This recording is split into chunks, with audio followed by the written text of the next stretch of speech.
정황상 오세훈 당시 서울시장이 처분이 쉽지 않은 가족의 상속 토지를 자신의 권한을 이용해 SH에 넘긴 것은 아닐까 하는 10년 전에 제가 재선 서울시장으로 당선될 시점에 나왔던 흑색선전을 똑같은 내용을 가지고 다시 한번 우려먹는 곰탕 흑색선전이다. 저는 이렇게 생각을 합니다. 2007년 2월 12일 날 내곡 지구를 시찰했었다는 사실을 확인하고 그 천안분은 왜 조용하십니까? 거기에 가셨으면 가셨다고 나와서 기자회견 하셔야 되는 거 아닌가요? 대질신문 한 번이면 완전히 다 근데 왜 해결되는 대질신문 그 증인들이 하자고 그러는데 왜 그분들을 고소 안 하세요? 거예요. 아니 경찰에서 검찰에서 불러야 가서 하죠. 아니요. 네, 오셨어요. 기억해요. 잘생기셔가지고 눈에 띄어요. 김씨 그분이요. 주방에 오셔가지고 오세훈 의원이라고 하더라고요. 오세훈 의원님을 모시고 왔으니까 잘 좀 부탁한다고. 해양연가시의 캐주얼 로퍼 하나의 멋진 구도였죠. 16년 전의 일을 어떻게 그렇게 상세히 기억을 하며 무슨 옷을 입었고 무슨 신발을 기억하는지 아는 사람이 세상 천지에 어디에 있겠습니까?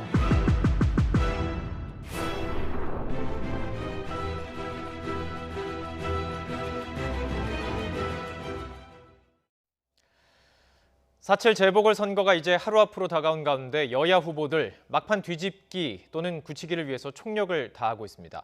여야는 서로의 승리를 점치며 엇갈린 전망을 내놓고 있는데요. 과연 민심은 어느 쪽에 손을 들어줄까요?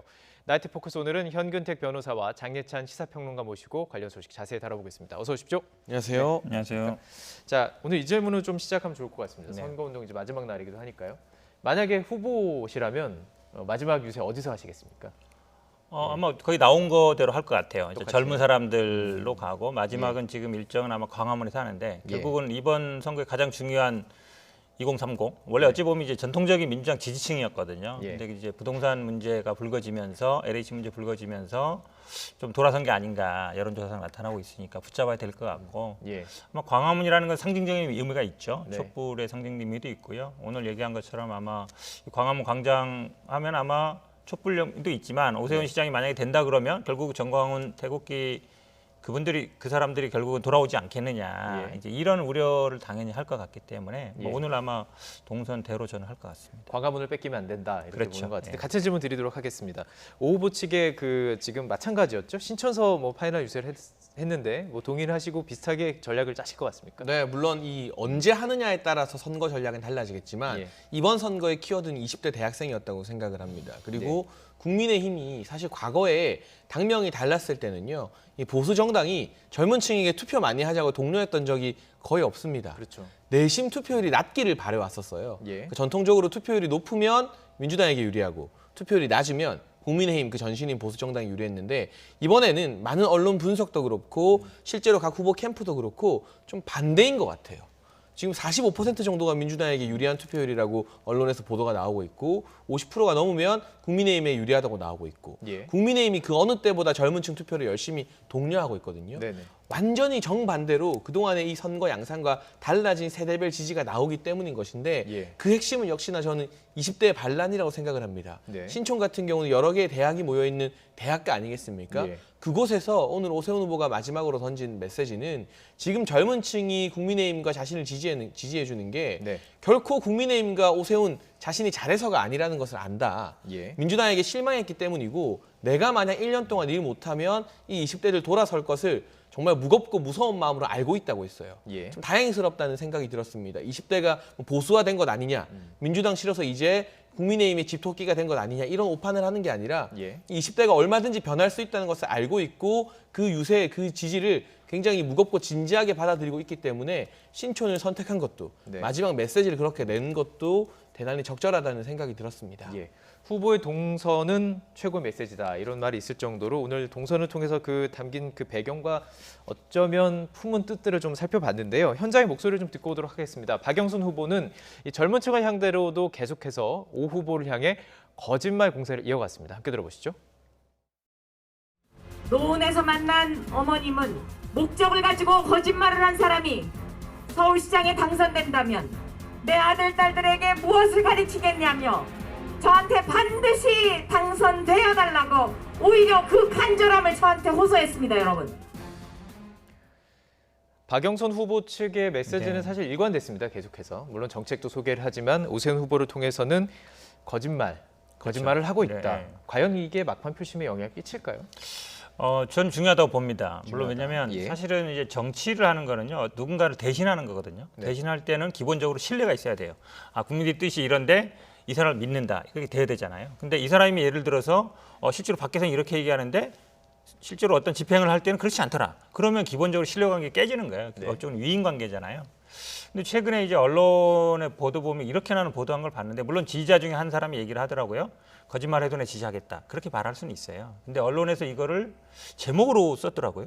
거짓말해도 지지하겠다. 그 얘기는 굉장히 위험한 얘기라고 봐요. 왜냐하면 어린 학생들이나 봤을 때 거짓말을 해도 이기기만 하면 돼. 수단과 방법을 가리지 말고 이기기만 해. 그러면 돼. 이렇게 얘기하는 거랑 마찬가지거든요. 근데 최근에 보면은 언론 보도가 약간 그런 쪽으로 많이 가는 것 같아요.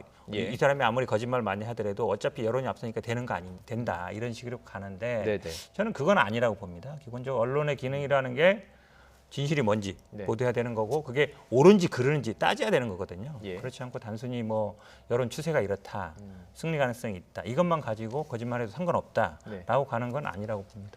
만약 말씀해 주신 대로 지도자 그리고 이제 서울시장의 행정을 해야 되는 아주 중요한 중책에 있는 사람이 거짓말을 한다는 문제는 있겠지만, 만약에 영향을 안 끼쳤다면 안 끼친 이유는 또 뭘까요? 일단은 첫 번째로 이게 거짓말인지 아닌지도 불확실하기 때문입니다. 예. 관련된 진술을 하는 분들의 말이 굉장히 많이 바뀌고 있어요. 오늘 오후까지만 해도 이분들의 말 바뀌는 속도를 하루 종일 뉴스하는 제가 따라가기 버거울 정도입니다. 그렇습니다. 그러니까 이 진술 자체에 국민들이 신뢰를 하기 조금 어려운 것 같고요. 네. 그리고 두 번째는 설령 그곳에 갔더라도 그것이 특혜로 보상을 받은 것과는 무관한 사태이기 때문이라는 걸 많은 시민들이 냉정하게 꿰뚫어 보고 있는 거죠. 그리고 세 번째가 저는 가장 큰 이유라고 생각했는데, 제가 이 나이트 포커스 시간에도 몇 번 언급한 바 있지만 이번 선거의 성격이 후보 대 후보의 자질을 판가름하는 선거가 아니라 정권을 심판하고 회초리를 때릴 것이냐, 아니면 이 정권의 지난 4년간의 어떤 부동산 정책이나 여러 정책에 대해서 잘했다는 후한 성적표를 줄 것이냐, 굉장히 거시적인 관점에서 시민들이 접근을 하고 있는 것 같아요. 또 1년짜리 선거이고 대선 직전에 치러진 선거라는 점도 이 정권 심판이냐 아니냐의 성격을 더 크게 부각시킨다고 보여집니다. 그렇다면 박영선 후보 입장에서는 문재인 정부에게 실망한 시민들의 마음을 돌리기 위해서 문재인 정부의 부동산 정책이나 여러 정책과 차별화되는 메시지가 강하게 나왔어야 되는데, 사실 일부 토론회에서 문재인 정부 부동산 정책 잘한 건 아닌 것 같다, 약간 선을 그었지만 시민들이 그동안 누적된 불만을 해소시키기에는 정부와의 차별화가 너무 좀 부족하지 않았나 싶은 생각이 들어서 아무리 후보 개인의 자질이나 여러 가지 과거의 기억을 상대로 네거티브를 펼쳐도 지금 시민들이 박영선 후보에게 묻고 싶은 건, 그래서 문재인 정부 정책과 같이 갈 것이냐 뭔가 달라질 것이냐인데, 여기에 대한 해답은 여당 후보가 조금 덜 내놓은 것 같다. 그렇기 때문에 이 공표 기간 내의 여론조사 결과로 보면 거의 영향을 미치지 않았던 원인이 아닌가 싶습니다. 과연 이 여론조사가 그대로 반영이 될지, 그리고 지금 말씀하신 그것이 거짓인지 아닌지 잠시 뒤에 이제 좀 집중적으로 다뤄보도록 하겠습니다. 계속해서 오늘 두 후보의 좀 유세 과정들을 조금 더 정리를 해드릴 필요가 있어서 이야기를 이어가도록 하겠습니다. 오늘 박 후보는 마지막 선거운동에 노회찬 버스로 불리죠. 네네. 6411. 이 버스를 타고 시작을 했습니다. 이게 지지층 결집을 위한 행보였던 거죠? 아무래도 뭐 정의당 지지자들을 염두에 뒀다고 볼 수 있겠죠. 그러니까 민주당과 정의당이 사실은 그전에는 뭐 정책 연대 선거연대를 많이 해왔습니다. 근데 지난번 총선 때 어찌 보면 약간 틀어졌다고 보는 게 맞고요. 그러니까 사실은 그때도 아쉬움이 있는 게, 정의당과 같이 만약에 위성정당을 하든가 이랬으면 정의당이 지금보다도 아마 의석이 더 많았을 것 같은데, 사실은 선거 때 같이 하는 게 굉장히 중요하거든요. 근데 그게 좀 틀어지면서 그 이후도 좀 됐는데, 사실 정의당 지지자들 중에 민주당 박영선을 찍겠다는 사람이 안 찍겠다는 사람보다 더 좀 적은 것 같아요. 지금 보니까, 여론조사 보니까. 그래서 전통적인 지지, 물론 그전에 보통 보면, 그러니까 민주당 후보가 나오면 민주당 찍어주고, 예전에도 보면 이제 지역구는 예를 들어서 민주당 찍고, 뭐 정의당은 비례는 뭐 정의당 찍고, 이런 식으로 많이 했었거든요. 그러니까 그런 어떤 투표, 그러니까 사실은 정의당에서 후보를 안 냈기 때문에, 물론 뭐 다른 비슷한 후보들이 나왔습니다만 아무래도 정의당 지지자들을, 전통적인 지지자를 좀 끌어안자는 이런 뭐 걸로 볼 수 있는데요. 아마 정의당에서는 이 부분에 대해서 좀 불만을 표시한 것 같습니다만, 그래도 뭐 저희들은 뭐 당 지도부의 입장이라 보고요. 또 뭐 지지자들은 또 생각이 다를 수 있다라고 보고 있습니다. 알겠습니다. 정의당의 수석 대변인 발언도 저희가 준비했습니다. 자, 잠깐 듣고 오시죠. 민주당은 최소한의 비판적 지지의 근거마저 상실했다는 것을 명심하기 바랍니다. 박영선 후보는 641 버스에서 고 노회찬 의원님을 선거에 소환하기보다는 민주당 정부 4년에 대한 자문의 시간을 가졌어야 한다고 생각합니다. 네, 이렇게 정의당과의 과정도 있었고요. 자, 이제 오세훈 후보의 마지막 유세 과정을 좀 살펴볼 텐데요. 오세훈 후보도 오늘 광진구의 출국기 인사를 시작을 했습니다. 그리고 강북권에 집중했고 조금 전에 말씀드렸듯이 신촌 쪽으로도 갔고요. 저희가 지금 현장 유세 발언 또 준비했으니까 이 내용 듣고 계속 이어가도록 하죠. 들어보시죠. 낡은 집을 내 돈 들여서 내가 다시 짓겠다는데 몇 년째 못 짓게 하는 나라가 세상에 어디 있겠습니까? 제가 서울시에 들어가서 빵 뚫어드리겠습니다. 지금 조금 전에 설명해 주신 대로 부동산 정책에 대해서 계속 유세 과정에서 이 정부의 문제들을 지금 지적하고 있는 거죠. 이제 오세훈 후보가 보는 문제점에 대해서. 네, 그리고 저는 강북 위주로 이 유세 동선을 짠 것도 적절한 선택이었다 생각하는데 여론조사에서 이제 서울을 5개 권역으로 나눕니다. 그 중에서 도심권과 동남권은 전통적인 이제 보수세가 강한 곳이고요. 반면 동북과 서북, 서남권 같은 경우는 이 세 권역을 사실 강북이라고 단일화시킬 수는 없지만 전통적으로는 민주당 지지세가 강한 곳입니다. 그렇죠. 그런데 최근에 오세훈 후보의 유세 일정이나 여러 가지 정책을 내놓는 것을 보게 되면 이 동북과 서북, 서남권 위주로 상당히 고민한 흔적들이 많이 보이는 것 같아요. 본인의 약점을 좀 커버하겠다는 전략이 돋보이는 내용인 것 같고요. 부동산 문제가 평소라면 서울의 자가를 보유한 비율이 한 40%가 조금 넘고요. 그러면 6대 4의 비율로 6은 임차인이고 4는 집주인이란 말이잖아요. 그럼 특정 계층은 불만이 생길 수밖에 없어요. 집주인 위주의 재개발, 재건축 공약을 내놓으면 전세로 사시는 분들, 그렇겠죠. 새로 사시는 분들이 불안해지는 것이고 이 임차인의 권리를 대폭 강화해주는 정책을 내놓으면 또 집주인분들의 재산권이 그만큼 제약이 있기 때문에 사실 이 부동산 정책이 선거 때마다 항상 잘 먹히는 건 아닙니다. 그런데 이번 선거는 굉장히 특이한 게 지난 문재인 정부에서 집값이 많이 올랐잖아요. 그로 인해서 무주택자들의 불만이 많이 쌓여 있었고 반면 재건축, 재개발 규제가 이뤄졌기 때문에 노후화된 집에서 사는 집주인들 불만 더 커졌습니다. 그런데 전세 사시는 분들, 새 들어 사시는 분들 같은 경우도 임대차 3법에 직격탄을 맞았지 않았습니까? 그리고 선거 과정에서 김상조 전 청와대 정책실장이나 박주민 의원이 임대차 3법 직전에 사실 본인들의 그동안의 메시지와는 다르게 임대료를 올렸다는 사실도 알려졌기 때문에 부동산 이야기를 하면 집주인도 호응하고 새 들어 사시는 임차인도 호응하는 굉장히 좋은 조건이 형성이 되어 있단 말이죠. 그래서 이 선거가 결과적으로는 부동산 선거, 부동산에 의한 정권 심판 선거가 될 수밖에 없는 것이고요.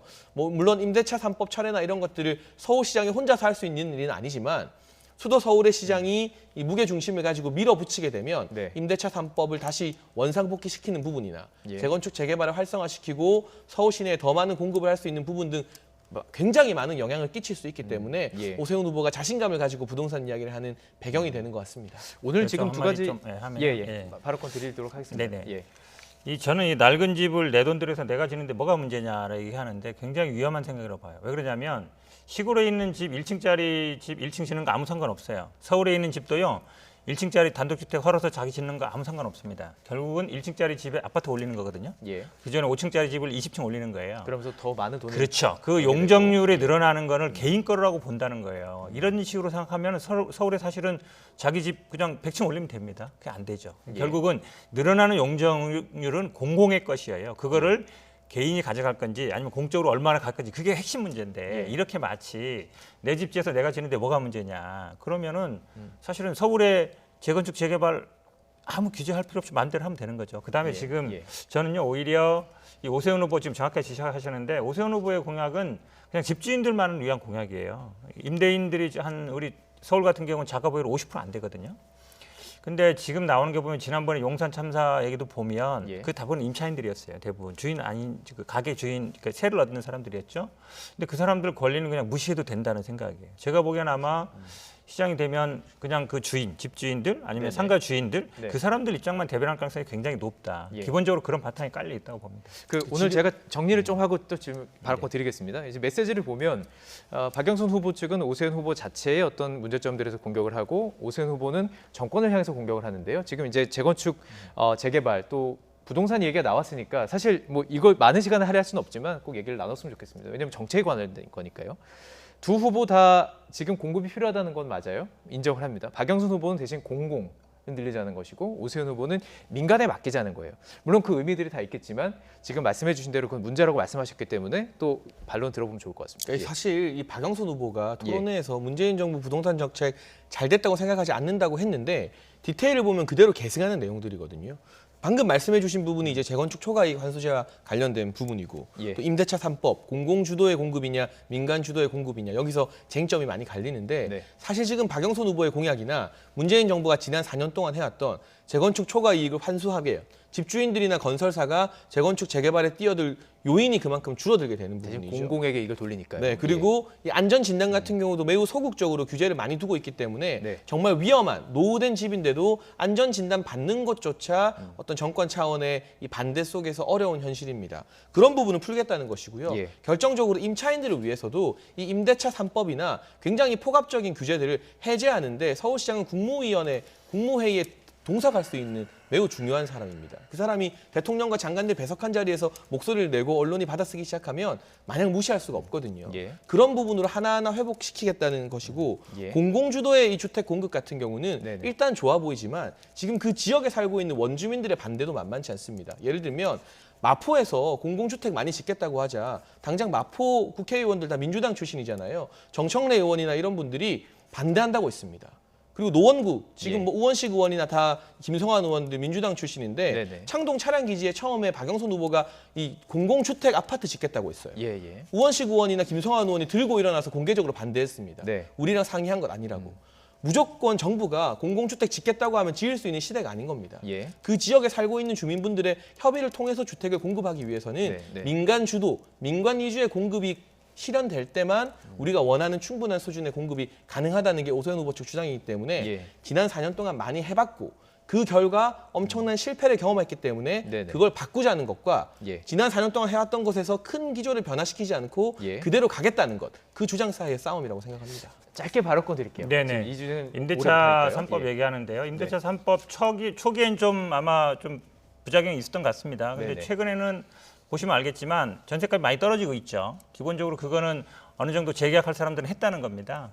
지금 박주민 의원 얘기 많이 하는데 박주민 의원은 물론 사과도 했고 다시 재계약도 했습니다. 낮춰서. 재계약 다시 했다. 근데 주호영 의원은 뭐 나는 반대했으니까 20몇 % 받아도 상관없다 얘기하는 거잖아요. 어찌 보면 나는 그냥 그동안 권리 누리겠다 반대했으니까 저는 염치 없다고 봐요. 그러니까 그렇게 비난했으면 본인도 좀 낮춰주시든지 우리 착한 임대인 하고 있거든요. 좀 나서주시라. 말로만 하지 마시고. 그다음에 지금은 저는 아마 오세훈 후보는 기본적으로 이명박의 뉴타운 시즌2라고 봅니다. 기본적으로 아마 재개발, 재건축을 풀어가지고 집값을 많이 올릴 거예요. 최근 서울 시내 집값은 조금 안정화돼가고 있습니다. 그런데 그거를 다시 또 좀 풀어줄 가능성이 높고 지금 자꾸 뭐 재개발, 재건축 안 된다고 하는데요. 강남 다녀보시면 알아요. 재건축할 땐 거의 다 됐습니다. 거의 다 올라가 있고요. 다른 데도 마찬가지여서 이거를 뭐 못하게 묶어놓고 있다. 그건 저는 아니라고 보고 있습니다. 지금 두 분 얘기를 이제 들어본 이 과정을 통해서 시청자 여러분들도 이제 표시를 던질 때 어떤 정책이 더 마음에 드는지를 보시면 좋을 것 같습니다.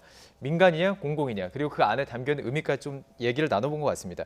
자 이제 또 주제를 조금 옮겨가도록 하겠습니다. 가장 요즘에 이슈가 되고 있으니까요. 여기에 너무 몰입되는 것도 문제겠지만 사실은 어떤 것이 좀 짚고 넘어갈 필요가 있으니까요. 어쨌든 지금 선거 기간 내내 내곡동 논란이 이어지고 있습니다. 토론회 보셨나요? 네, 다 봤습니다. 거의 내곡동으로 유지가 됐었잖아요. 어떻게 보셨습니까? 이제 박영선 후보가 계속 내곡동 이야기를 하니까 그 내곡동의 분량이 많아질 수밖에 없는 것이고 사실 민생 토론을 하라고 주제를 던져줬음에도 불구하고 내곡동 의혹을 제기했습니다. 그러자 오세훈 후보가 아니 민생에는 관심이 없는 것 아니냐. 내곡동이 민생과 무슨 상관이냐. 그러니까 박영선 후보는 상관이 있다고 했어요. 그런데 설령 내곡동 이게 문제라고 하여도 서울시장 후보 개인의 어떤 비위나 여러 가지 의혹이 될 수는 있지만 이게 민생 문제를 논의할 시간에 굳이 이걸 또 끄집어낼 주제는 아닌 것 같거든요. 그래서 오죽하면 오세훈 후보가 이 생태탕 매출과 관련된 것이냐 이런 우스갯소리를 던질 정도로 민생이라는 주제에서도 박영선 후보는 지금 내곡동과 생태탕 이슈에 매달리는 건 그만큼 정책적으로는 지금 오세훈 후보와 맞붙었을 때 본인이 포인트를 따기 힘들다는 방증이 아닌가. 실제로 많은 정책 이야기가 있었습니다만 지금 박영선 후보 주요 공약 중 하나가 수직 정원 세우자는 거잖아요. 그런데 또 다른 공약이 서울이 지금 25개 구인데 이걸 21개의 권역으로 만들겠다는 겁니다. 그렇습니다. 그러면 21군데의 수직 정원을 세우면 나머지 4개의 구는 소외되잖아요. 그럼 은평구는 소외될 수도 있는 것이고 마포구가 또 소외될 수도 있어요. 4개의 구는 어쨌든 소외돼요. 그럼 그 4개의 구는 어떤 기준으로 정할 거냐? 이 질문에 박영선 후보 제대로 구체적인 답변 못했습니다. 그러니까 정책으로 붙으면 이 시정 경험이 있는 오세훈 후보의 디테일에 본인의 어떤 수직 정원이나 다소 좀 허무맹랑하다 할까요? 제 개인적인 견해입니다. 그런 정책들의 약점이 더 많으니 본인이 공세를 지고 공격할 수 있는 유일한 수단이 내곡동 네거티브가 아닌가.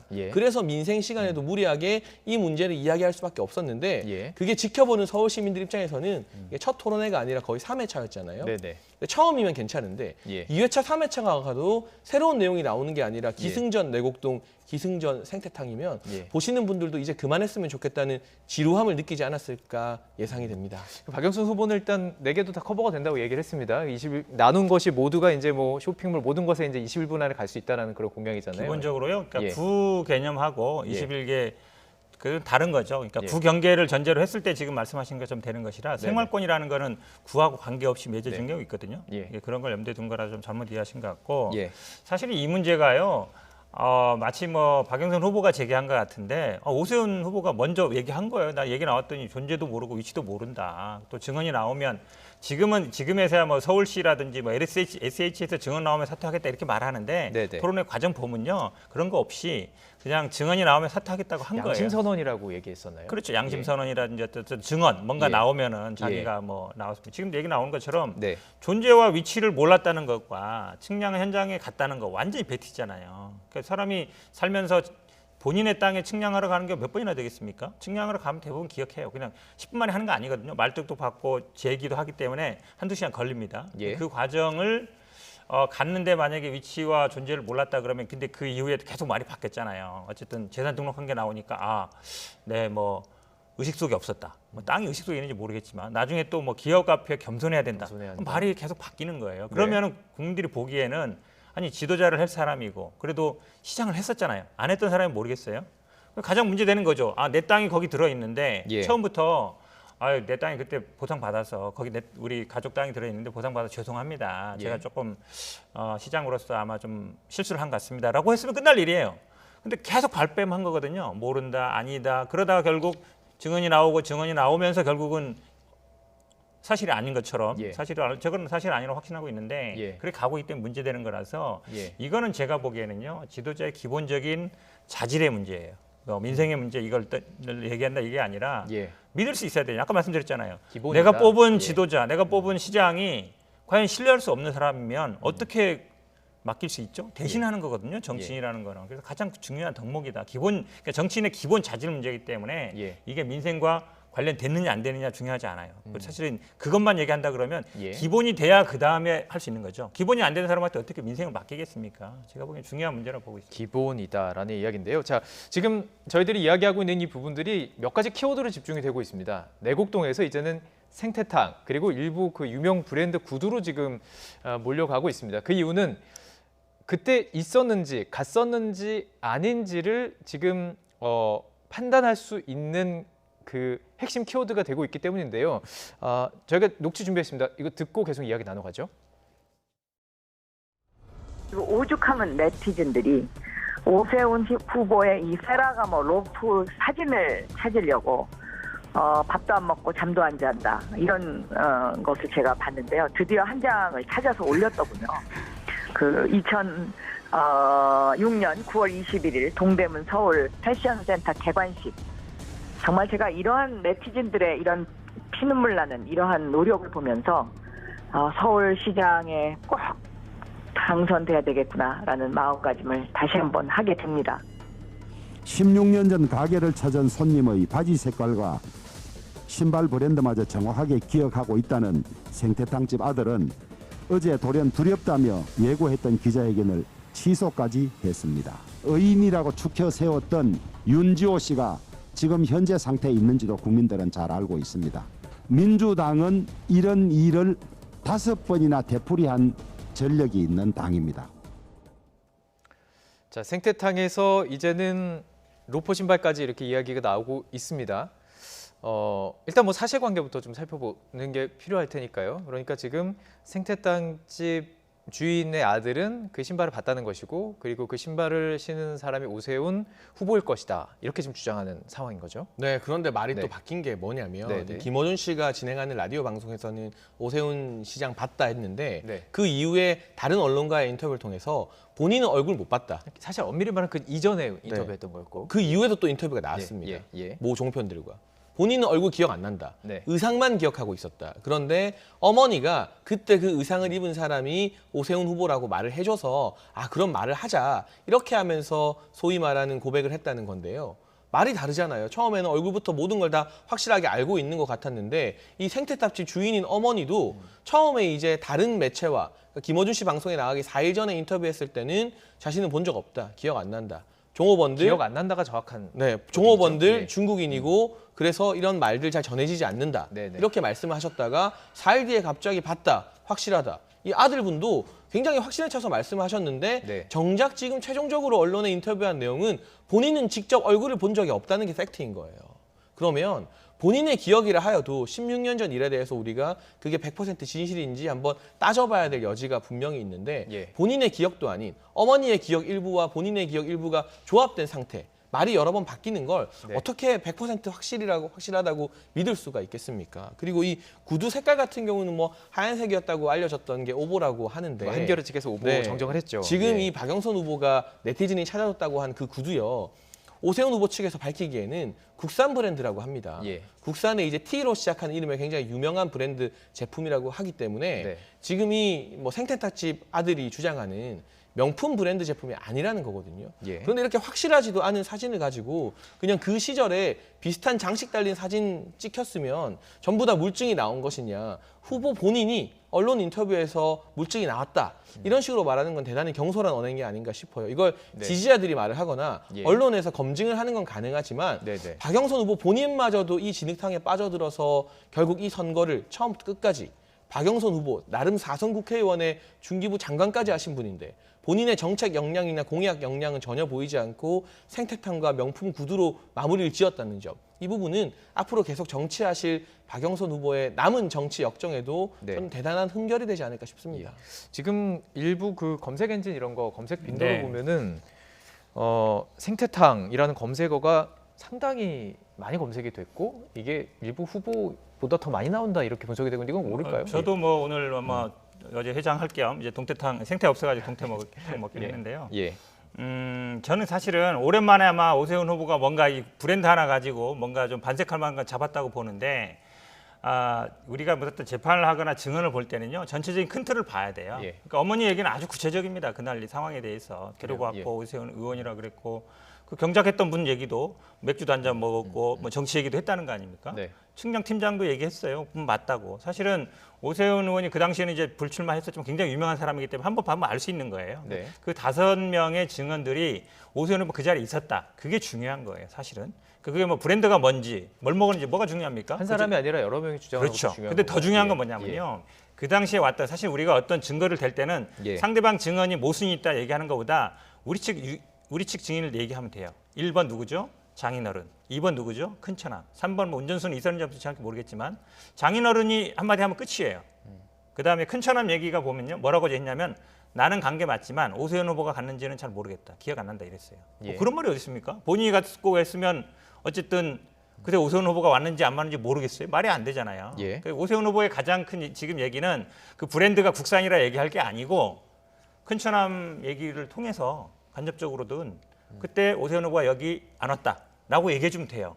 근데 가장 중요한 얘기는 안 하면서 엉뚱한 얘기 화제를 돌리는 거죠. 제가 보기에는. 예. 그 얘기를 하는 게 중요한데 제가 보기에는 막 이렇게 5명 왜냐하면 특히 측량 팀장이나 이런 사람들은 특별히 이해관계 없어요. 공적인 일을 하는 사람들이거든요. 개인적인 일을 하는 게 아니잖아요. 네. 지금 일부에서 뭐 식당 주인이 뭐 과징금도 먹었다, 뭐 예전에 뭐 사기꾼이다 이런 얘기는요 하면 안 돼요. 왜냐하면 기본적으로 그 사람들도 개인적인 프라이버시도 있지만 네. 심지어 그러면 우리 김종인 비대위원장도 마찬가지잖아요. 옛날에 뇌물로 수사받은 사람이잖아요. 그렇다고 해서 우리가 그분이 아이고 전과자가 왜 정치 지도 이거 정치 이끌고 있습니까? 이런 말 안 하잖아요. 스피커의 신뢰성에 대해서는 그럼요. 그런 것이 기본적으로 아니다. 구체적이냐 이걸 따져야 되는데 자꾸 네네. 보니까 지금 국민의힘에서도 그 사람 뭐 징계자다, 전과자다. 이거는 제가 보기에 물 흐리기라고 보고 있습니다. 예. 짧게 이 생태탕 얘기는 제가 바로 짧게 듣고 마무리하겠습니다. 하자면 단순히 의미가 없는 과거 사건이 아니라 오세훈 시장 때 그 생태탕집이 도박을 방조한 이유로 과징금 처분을 받았거든요. 그러니까 이 생태탕집 모자분들이 사실 오세훈 시장에 대해서는 불편한 감정 품을 만한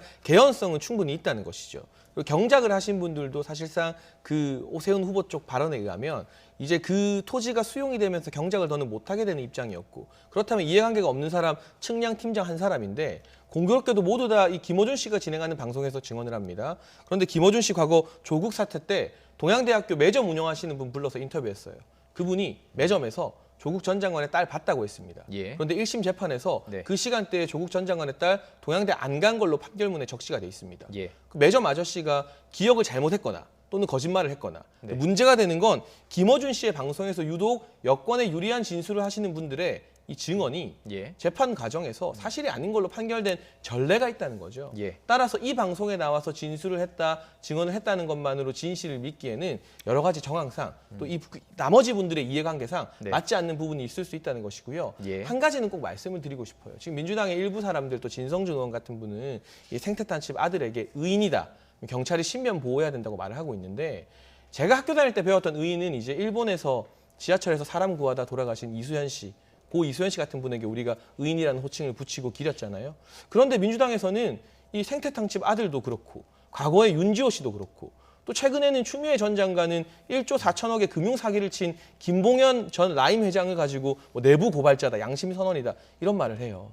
아무리 자기 진영에게 유리하고 이 반대 진영에게 불리한 증언을 하는 사람이라 하더라도 그 이유 하나만으로 의인이라고 추켜 세우고 신봉하는 이런 문화, 윤지호 씨 때 한 번 다 깨지지 않았습니까? 자성이 필요하다고 봅니다. 제가 보기엔 뭐 이게 의인이냐 아니냐는 중요한 문제는 아니고요. 결국은 진술의 신뢰성이 있느냐 없느냐. 물론 나중에 수사기관에 밝혀지겠죠. 근데 지금 자꾸 뭐 그 당시에 뭐 징계를 받았거나 이게 뭐 서울시에서 했는지 모르겠어요.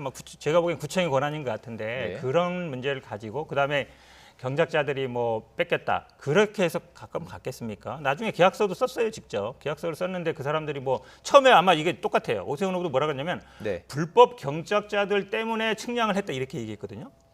불법 경작자 저도 그런 뭐 가봤는데 이게 우리 땅이니까 그냥 나가세요 이러면 돼요. 측량까지 필요 없습니다. 측량할 때는요. 권리관계라든지 아니면 면적이라든지 이걸 확실하게 하기 위한 거예요. 하필이면 왜 거기에 불법이라는 얘기를 하냐 말이죠. 근데 나중에 보니까 계약서까지 썼어요. 불법인 사람들하고 왜 계약서 쓰죠? 자꾸 그 내용을 봐야지 그 사람들의 어떤 뭐 전적이라는 이걸 보려고 하면 안 된다. 그리고 지금 뉴스공장 얘기하는데 이분들 처음에 인터뷰를 한 것이지 사실은 나중에 다른 언론도 인터뷰를 계속 하고 있습니다. 똑같은 얘기를 하고 있어요. 그리고 지금 그 어머니 그 주인도 진술이 받겠다 그러는데요. 그렇게 전화한 사람은 수십 명일 거예요. 근데 그분들한테 인터뷰하겠습니다, 녹화하겠습니다 이러지 않았을 거예요. 보통 기자들 하면 다 녹음하잖아요. 수십 명이 전화했습니다. 수십 명이 전화했는데 그때는 인터뷰를 응하고 싶지 않았던 거예요. 그럼 대부분의 일반인들이 인터뷰에 응하고 싶지 않으면 모릅니다, 기억 안 납니다 이렇게 얘기해요. 근데 뉴스공장에 나간 이후에는 쭉 얘기하고 있잖아요. 근데 그 이후에 다시 또 인터뷰 그 뉴스공장 인터뷰한 이후에 기억 안 납니다 이렇게 얘기한 건 아니에요. 그러니까 오히려 취재 실패한 것이지 말이 바뀐 건 아니다라고. 항상 이 주제를 하다 보면은 시간이 길어져서 부산시장 얘기를 너무 못하는 경우들이 있습니다. 이제 넘어가 보도록 하겠습니다. 넘어가도록 하겠습니다. 자, 부산시장 얘기를 좀 해봐야 될 텐데요. 김영준, 박형준 후보의 발언 함께 듣고 계속 이야기를 나눠가도록 하겠습니다. 함께 들어보시죠. 부산 경제를 살릴 인물이 중요하다.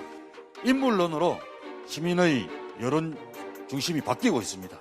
하루 남은 선거는 기간 동안 저도 젖먹던 힘을 다해서 죽은 힘을 다해서 마지막까지 되겠습니다. 민주당에 투표하는 것은 실정에 투표하는 것입니다. 민주당에 투표하는 것은 무능에 투표하는 것입니다. 민주당에 투표하는 것은 위선에 투표하는 것입니다. 네, 지금 부산시장 선거도 굉장히 과열이에요. 고소 고발이 난무한데 이거 지금 후유증은 없을까요? 뭐 이제 각 진영에서 서로 고소 고발을 했는데 저는 이 고소 고발을 하는 것까지는 뭐 그렇다고 칠 수 있습니다. 허위 사실인 게 조금 우려가 된다면 나중에 이제 고소를 통해서 수사기관이나 선관위의 조사를 통해서 합당한 책임을 묻게 하는 것도 많죠. 다만 정치에 지나친 사법화가 우려가 됩니다만 그 과정에서 일부 여야 의원들, 특히나 여당 의원들의 막말을 저는 좀 지적하고 싶습니다. 예를 들면 박형준 후보의 여러 가지 부동산 문제나 뭐 이 지금의 현재 배우자와 관련된 문제에서 지적하고 싶은 부분이 있다면 냉철하게 지적하고 그게 허위 사실 같으면 선관위에 고발하시고 검찰 수사 받게 하면 돼요. 근데 장경태 의원 같은 경우는 토론회에 나와서 이 현 배우자의 자녀들, 그러니까 재혼 가정의 자녀들인 거죠. 박형준 후보가 낳은 자녀는 아닌 것이고 그 자녀들을 재산 은닉의 수단으로 쓴 게 아니냐. 이거는 인격적으로 입에 담아서는 안 되는 막말 아닙니까? 의혹을 제기하는 것도 어느 정도가 있고 수준이 있는 것인데 여러 부동산 재산 가정에서 물어보고 싶은 게 있으면 물어보시고 정확한 근거나 팩트, 자료를 가지고 국민들에게 공개하면 되는데요. 장경태 의원 같은 경우는 처음에도 LCT 특혜 분양이라고 리스트를 공개했어요. 근데 그중에 박형준 후보뿐만이 아니라 신세계의 정용진 부회장 등도 포함이 되어 있었거든요. 근데 신세계 그룹에서 우리 분양받은 거 아니다, 산 거다라고 반박하면서 그 특혜 분양 리스트 결국 허위 폭로가 됐습니다. 한 번 실수하셨으면 두 번, 세 번은 더 신중하셔야 되는데 저는 이 네거티브 자체를 말하고 싶은 게 아니라 이 네거티브 과정에서 수위를 넘어가는 어떻게 재혼 가정의 자녀를 무슨 재산 은닉 수단이다 이런 말을 할 수가 있습니까? 이런 부분은 국회 윤리위 차원에서라도 추후에 반드시 징계해서 국회의원들 말의 품격을 좀 바로 잡아야 된다고 생각합니다. 계속해서 의혹 폭로가 이어지다 보니까 좀 지나쳤다고 말씀해 주시고 계신데요. 계속해서 이어지는 이런 어떤 의혹 폭로, 이건 과연 괜찮은 걸까요?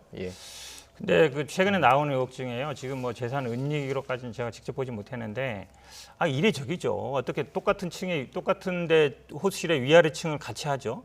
근데 어저께 나왔잖아요. 미리 빼둔 거다. 저도 사실은 그렇게 추측했거든요. 처음에. 왜 그러냐면 미리 빼뒀다고 주장하는 사람이 나왔죠. 그렇죠. 그러니까 왜냐하면 보통 진짜 처음에 주려고 할 때 바로 주지 않아요. 분양하지 않아요. 그러니까 아마 박형준 후보도 난 분양받은 거 아니다. 샀다 얘기했는데 가장 중요한 건 뭐냐면 누구한테 샀냐를 얘기해야 돼요.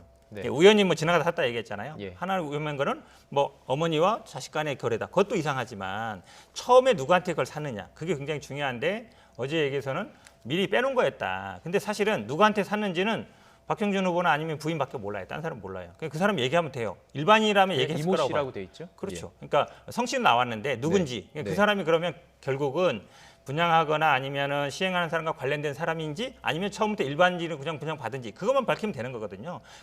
그냥 일반인 분양받은 사람이 피 받고 넘긴 것만 아무 문제가 안 돼요. 근데 이 처음에 매입한 사람이 뭔가 시행사라든지 분양한 사람 관계된 사람이다. 그러면 지금 어제 나온 얘기처럼 미리 빼뒀다가 한 마리면 명의만 해뒀다가 실제로 나중에 주려는 사람한테 준 거 아니냐라는 게 어찌 보면은 드러나는 거잖아요. 그런데 누가 샀는지 정확하게 얘기 안 하고 있다. 그게 중요하다고 봅니다. 근데 사실은 왜냐하면 이 얘기가 나오는 게요. 그 당시에 아마 국회 사무총장이었어요.